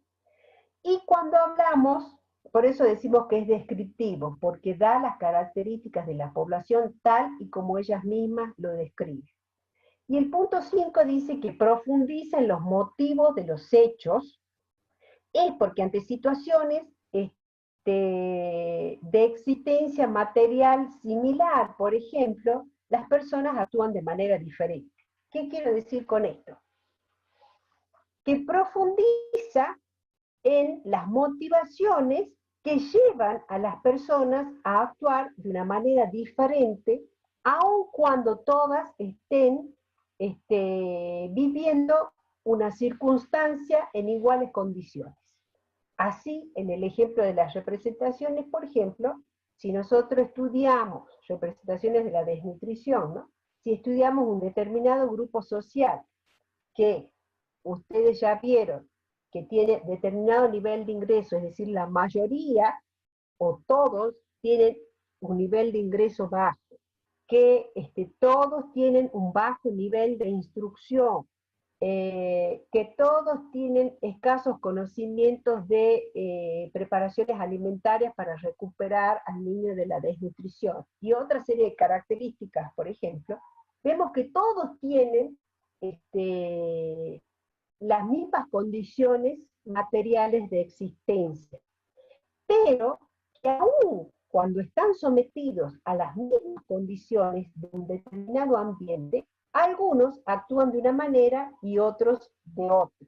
Entonces, así vamos a tener, por ejemplo, que dentro de un grupo que tiene esas características que les dije, de bajo ingreso, de bajo nivel de instrucción, de escaso conocimiento de educación alimentaria y nutricional, algunos tienen niños desnutridos y otros desnutridos. Entonces, el método cualitativo quiere saber cuáles son los motivos que llevan a que estas personas que comparten unas mismas características de existencia, hace que algunas tengan niños desnutridos y otras niños normales.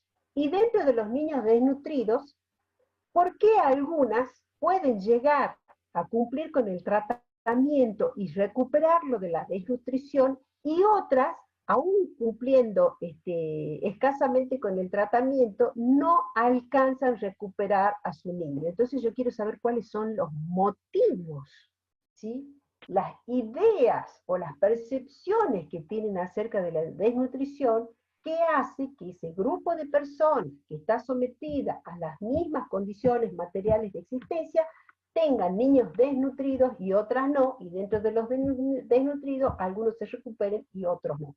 Entonces, las motivaciones no las puedo expresar en número. Por eso el método cualitativo dice que profunda en los motivos y que se deben explicar de manera textual y no con números. Entendemos entonces cuáles son las características del método cualitativo y que son diferentes al cuantitativo. Sí, profe. Bueno, ¿no hay preguntas? Me surgía una inquietud. Sí. Pero es simplemente para completar este campo de las características del método cualitativo. Sí. Me ponía a pensar, por ejemplo, si debemos tomar, o estamos en un diseño de tipo cualitativo y el método es también cualitativo, una muestra intencional, ¿cómo podríamos tomar una muestra intencional si el objeto de estudio, por ejemplo, sería los docentes en clases virtuales, donde casualmente, dentro de lo que venía exponiendo en la clase, a muchos docentes les debe pasar de que se sienten en un vacío por esta nueva práctica o forma de instruir o dar una clase. Sí. Entonces, ¿cómo en ese caso se podría tomar una muestra intencional? Podría Bueno. ser por... Sí. Ustedes tendría que decir que va, como ustedes han visto, que los docentes de la Universidad Nacional de Salta, o si quieren de la Facultad de Ciencias de la Salud, han tenido muchos inconvenientes para el desarrollo de las asignaturas a través de la modalidad virtual. Entonces, ustedes eligen a esos docentes de la Facultad de Ciencias de la Salud. Y esa es la muestra intencional. ¿Por qué? Porque vi que la problemática está instalada en estos docentes. Capaz que en la Facultad de Ingeniería, por ejemplo, no pasa lo mismo. Entonces, como ustedes ven que el problema está radicado en los docentes de la Facultad de Ciencias de la Salud, la muestra intencional es esa, los docentes de la Facultad de Ciencias de la Salud, intencionalmente porque son ellos los que tienen el problema. ¿Queda claro? Perfecto. Perfecto. En cambio, si ustedes ven que son los docentes de toda la Universidad de Salta, entonces la muestra intencional van a ser todos los docentes de la Universidad Nacional de Salta, y no los docentes de la Universidad de Jujuy, o de la Universidad de Córdoba, o de Buenos Aires. A eso se refiere la intencionalidad de la muestra, que uno la elige porque tiene el problema que uno quiere estudiar. ¿No hay más preguntas? Muy buena la pregunta del compañero acá. Bueno, cuando digo compañero, no... Sí, ¿cómo es tu nombre? Pedro. No, Pedro. digo que a mí me apasiona mucho esta asignatura, entonces trato de tampoco ser tan tedioso, pero cualquier cosa hago preguntas en el foro. A mí me gusta mucho que intervengan, sobre todo con preguntas tan sustanciosas como las que estás haciendo. No sé si vos formás parte del grupo que hizo una pregunta muy interesante en el foro, donde preguntaban acerca de si la filosofía era una disciplina del campo de las ciencias. ¿Este es de tu grupo? No, profesor, no soy yo. Sí, hay otro grupo también que es muy crítico e hizo preguntas muy interesantes acerca de la filosofía como ciencia, y pensé que vos eras integrante de ese grupo. ¿Sí, alguien más quiere preguntar algo? ¿Profe? Sí, sí. ¿Me escucha? Sí, te escucho. Ese fue el grupo nuestro, que fue el día de la comisión del viernes. Ajá. Ah, bueno, muy interesante la pregunta. Bueno, gracias, profe. Les contesté, ¿no? Sí, nos contestó. ¿Vieron? Sí. Bueno. Gracias. Bueno, ¿alguien más preguntas?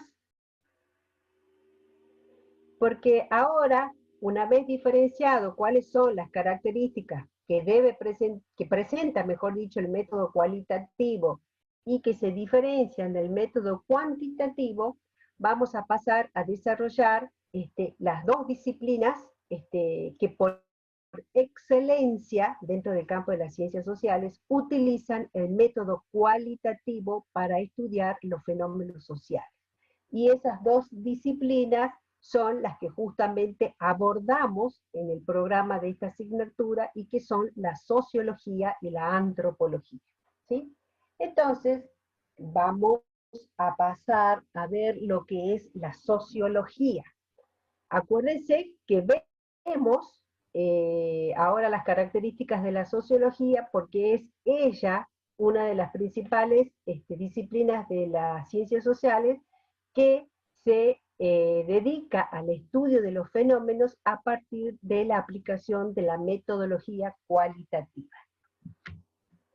Entonces vamos a dar el concepto de la sociología. ¿Qué horas son? A ver, son las 9:45. Bueno, vamos a dar, aunque sea una primera parte del concepto. Y vamos a ver que podemos definirla como la disciplina del campo de las ciencias sociales, que se ocupa del estudio sistemático de la sociedad, la acción social y los grupos que la conforman. Aquí tenemos tres conceptos claves. Estudia la sociedad, que está subrayado, estudia la acción social y estudia los grupos que la conforman, ¿sí? ¿Y a qué nos referimos cuando hablamos de grupos de acción social y de sociedad? En primera medida vamos a decir que la sociedad es el conjunto de personas y grupos que se relacionan de acuerdo a normas de organización jurídicas y consuetudinarias, y que se rigen, o rigen, mejor dicho, el comportamiento de la sociedad, y le dan identidad y sentido de pertenencia. Cuando yo hablo de que es el conjunto de personas y grupos que están relacionados de acuerdo a normas de organización jurídica, son todas aquellas normas que están reglamentadas, aprobadas, a través de resoluciones, de decretos, de leyes, de reglamentos. Y cuando digo que también se organizan de acuerdo a normas consuetudinarias, son todas aquellas costumbres que están instaladas dentro de un determinado grupo social y que le dan identidad y sentido de pertenencia a las personas. Esto sería el concepto de sociedad. Cuando hablamos de acción social, sí, esta es entendida como toda acción que tenga sentido afectando la conducta de los otros. Es decir, la acción social hace referencia a que yo voy a actuar de determinada manera, pero esa forma de actuar tiene un sentido, es decir, yo voy a llevar a cabo una acción porque tengo un interés, un objetivo, ¿sí? O una creencia de que actuando de determinada manera voy a conseguir que el otro o los otros respondan de determinada manera. A esto se refiere la acción social. Entonces decimos que la acción social es entendida como toda acción que tenga sentido afectando la conducta de los otros. Y cuando hablamos de grupos, vamos a decir, en esta primera instancia, y lo vamos a profundizar mucho más cuando veamos los conceptos sociológicos, vamos a decir que los grupos son entendidos como un conjunto de personas que se relacionan a través de un objetivo común y desempeñan un rol en el marco de una comunidad o sociedad. Es decir, son personas que tienen intereses, en función de esos intereses se establecen objetivos y llevan a cabo una acción social para alcanzar ese objetivo dentro de la sociedad o de un determinado grupo social. ¿Sí? ¿Hasta ahí estamos?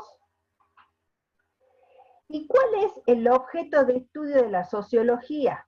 Bueno, vimos que estudia la sociedad de manera sistemática, estudia la sociedad.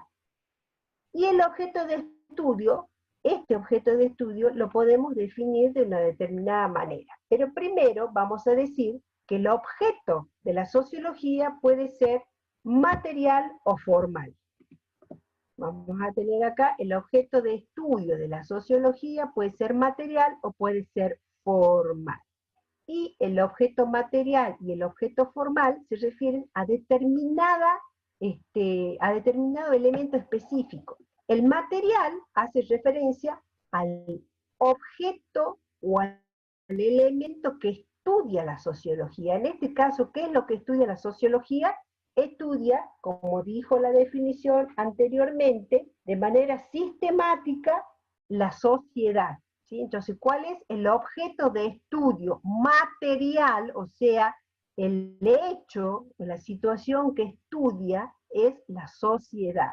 Y el objeto de estudio formal se refiere a la forma o a la metodología que utiliza para estudiar la sociedad.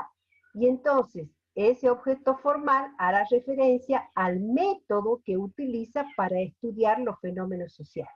Y así vimos que utiliza el método cualitativo. ¿Vamos hasta ahí? Sí, profe. Bueno, y el ámbito el ámbito de estudio de la sociología, si bien estudia la sociedad, el funcionamiento de la sociedad, la acción de las personas dentro de la sociedad o de los grupos, ese ámbito de estudio es extremadamente amplio y complejo, y va desde el análisis y la interpretación de fenómenos que son muy sencillos, muy simples, muy puntuales y concretos, como por ejemplo, el decidir qué es lo que vamos a comer hoy, qué es lo que deciden las familias de la sociedad, lo que van a comer día a día, cómo lo deciden, la elección de una pareja, el hecho de juntarse en una esquina para conversar, es decir, analiza todos estos hechos simples y también analiza procesos grandes, globales, integrales, como por ejemplo los problemas raciales, la desigualdad social, los problemas de género, los problemas políticos, los problemas sociales que se abarcan toda la sociedad en su conjunto. ¿Alguien me está preguntando?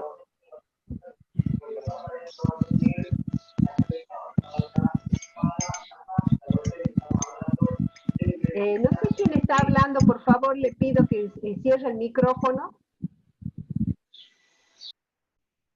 Bueno, entonces decíamos que si bien tiene un objeto de estudio material y formal, la forma de estudiar esa sociedad a través de un determinado método lo hace aplicándolo a fenómenos sencillos y también a fenómenos complejos. Y dentro de esto, desde lo simple a lo complejo o a lo grande, hay una diversidad de situaciones que pueden ser más o menos chicas o grandes, ¿sí? Entonces los extremos son estos: estudia lo más sencillo hasta lo más complejo o lo más global. Y entonces tenemos que decir que de acuerdo al estudio de esos fenómenos sencillos o complejos, se puede clasificar en microsociología, cuando estudia esos fenómenos chicos, puntuales, concretos, que se dan a nivel de familias, cara a cara, y también tenemos la macrosociología, que estudia los fenómenos más globales, ¿sí? La microsociología se ocupa del estudio del comportamiento cotidiano en situaciones de interacción a nivel de individuos, cara a cara, o de grupos pequeños. Y la macrosociología se ocupa del estudio de los sistemas sociales de gran tamaño, como lo es el sistema político, el sistema económico, el sistema sanitario, etc. ¿Sí? Y vamos a ver entonces que en función de el aspecto en el que se focalice la macrosociología o la microsociología para estudiar... Disculpe, profe, Sí. ¿qué era la macrosociología? La macrosociología es la rama o la parte de la sociología que estudia los sistemas sociales de gran tamaño, como por ejemplo el sistema sanitario, el económico, el religioso, el deportivo, el artístico, ¿sí? Y de acuerdo a el sector sobre el que se preocupe tanto la microsociología como la macrosociología, vamos a tener distintas ramas que se desarrollan, como les dije, según la focalización en determinada área o ámbito de la sociedad. Entonces, la macrosociología o la microsociología se puede dedicar al estudio de la educación. La microsociología se dedicará al estudio de la educación en pequeños grupos sociales y la macrosociología a la educación a nivel nacional, por ejemplo. Entonces, así, según el aspecto sobre el que se interese la micro o la macrosociología, vamos a tener distintas ramas. Y así tenemos la sociología de la educación, la sociología del cambio social, la sociología urbana o la sociología rural, la sociología de la religión, según la micro o la macro, se va a dedicar al estudio de la religión, de los pequeños grupos o de los grandes grupos sociales. Tenemos también otra rama, es la sociología del trabajo, y lo que nos interesa a nosotros, existe una rama que es la sociología de la salud, la sociología del cuerpo, la sociología de, está repetido esto 2 veces acá, la sociología de la alimentación, la sociología del consumo, y podemos tener así distintos tipos de ramas de la sociología, que podemos tener, por ejemplo, también la sociología de la desigualdad, sociología de las organizaciones, de las comunicaciones en masa, sociología del género, del trabajo. Es decir, según el aspecto de la sociedad y de las personas por el que se preocupe, entonces vamos a tener una determinada rama de la sociología. Y la que nos interesa a nosotros es la sociología del cuerpo, de la salud, de la enfermedad, de la alimentación, del consumo. ¿Vamos hasta ahí? ¿Vamos hasta ahí o no estamos? Sí, profe. Sí, profe. A ver, ¿qué horas son? Y 55.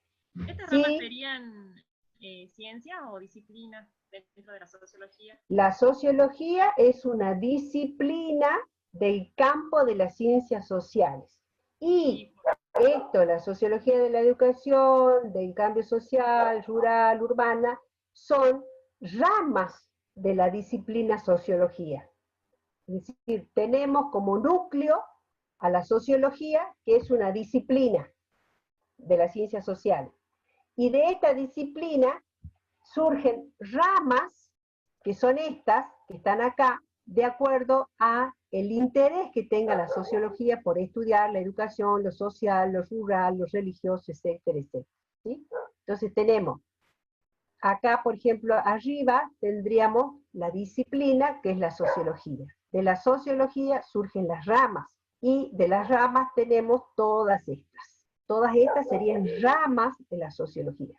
¿Se entiende hasta ahí? Bueno. Sí, profe. Vamos a dejar acá porque ya tenemos que entrar a todo lo que es el tema de el desarrollo, ¿sí?, de la sociología a través del tiempo, con las distintas teorías de la sociedad, y que es un poquito más complejo que lo que estamos viendo. Ustedes van viendo que a medida que vamos avanzando se va complejizando los contenidos del programa. Vamos a dejar acá, hemos perdido tiempo viendo los grupos, pero no ha sido tiempo perdido, entre comillas, porque hemos logrado ver que los grupos están conformados como los habíamos mostrado. Así que para la próxima clase vamos a continuar entonces con la evolución y desarrollo de la sociología como disciplina. Y entonces quedamos acá en las ramas de la sociología, que pueden ser estas o muchas más, según el aspecto en el que se interesa la sociología, y en la clase que viene vamos a ver todo lo que es la evolución y el desarrollo de la sociología. Y también los conceptos sociológicos. ¿Alguna pregunta? Profesor, yo quiero preguntarle. Sí. Yo entré un poco tarde ahora a esta clase y quería saber cuándo se sube esta clase, si queda grabada.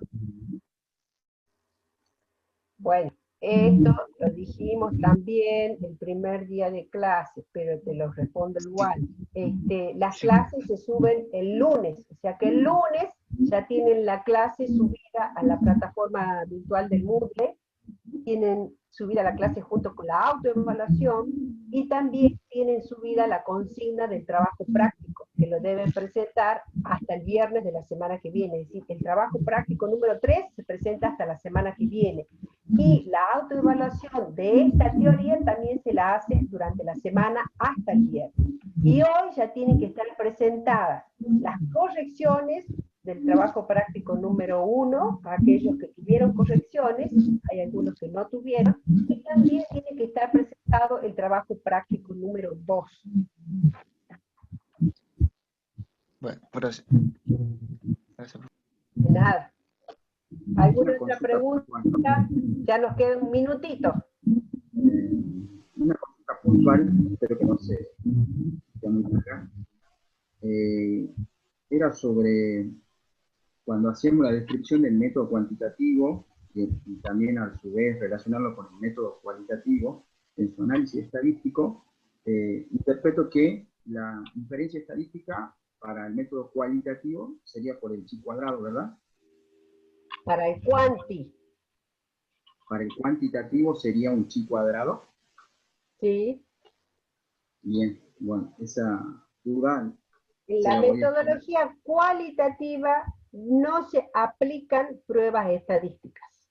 Perfecto. Se realiza una descripción de las características del grupo, del fenómeno que se está estudiando, y a partir de esa descripción se hace la discusión e interpretación de esas características para poder concluir.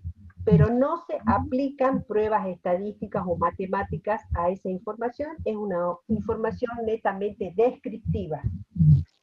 Gracias. De nada.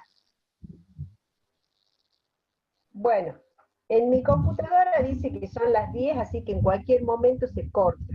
Si no hay más preguntas, quedan liberados y nos vemos la semana que viene. Hasta la próxima clase. Bueno, Hasta la próxima clase, Chao, profe. profe, gracias. Chao, profe, nos vemos. Profe, que esté bien. Tengan un buen fin de semana a todos. Igualmente, buena clase, profe. Gracias. Chao, profe. Chao chicos, que estén bien.